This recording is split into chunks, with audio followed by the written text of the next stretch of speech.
I don't know how he does it. It just amazes me every time. Yeah. I really try and watch as well. I want to say you're one of the guys that I know how you do that. I'm not like I know how you do that, but I really do watch, just like try and see what's going on, but I can't.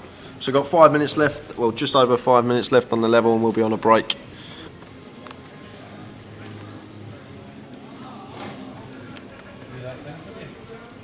So Lee, on the featured table, got the 7 deuce under the gun at a +1, raises it up to 4x with the 7 deuce. James calls with the queen jack in the cut-off. Rest of the players get out of the way. Top pair for James.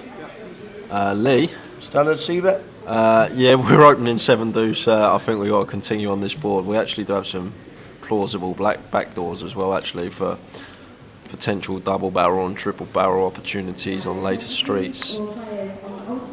And it's an ace of clubs on the turn. So this is actually a really good card for Lee. Now that we've got ourselves into this spot, he could potentially fire a second barrel, but it's probably not going to work because James has picked up the second, that flush draw to go with his pair of queens. But the ace is a lot better for Lee's range than it is for James's range. But we do have a will draw as well as the 7 high flush draw.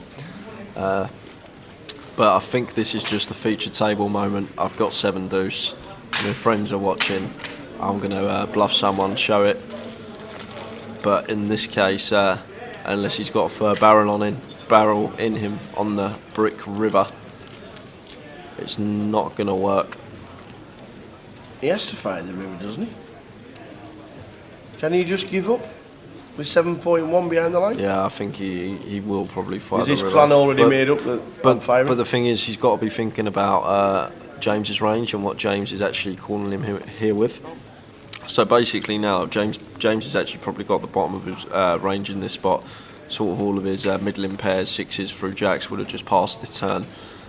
So sort of queen X with a club. Well, he's emptied. Queen X with a club is probably the bottom of James's range. Now James is actually in a really, really tough spot here. He's got a good hand to call with in the fact that we have a club in our hand, the jack of clubs as well, and the 2 clubs on the board are the ace and the queen of clubs. So it is quite hard for. He gets it through and he shows it. Yes, he does. His friends are going to be loving that. Does he get pound off everybody at the table? Yeah, that's it. Shows the 7 deuce, the old featured table moment. But yeah, no, after getting himself into that spot, he assessed the situation well and sort of barreled off. A lot of James's range is always Queen X there, and understood that he could actually get him off a Queen X on the river. With the stack sizing, maybe he expects him to just jam all flushes on the turn.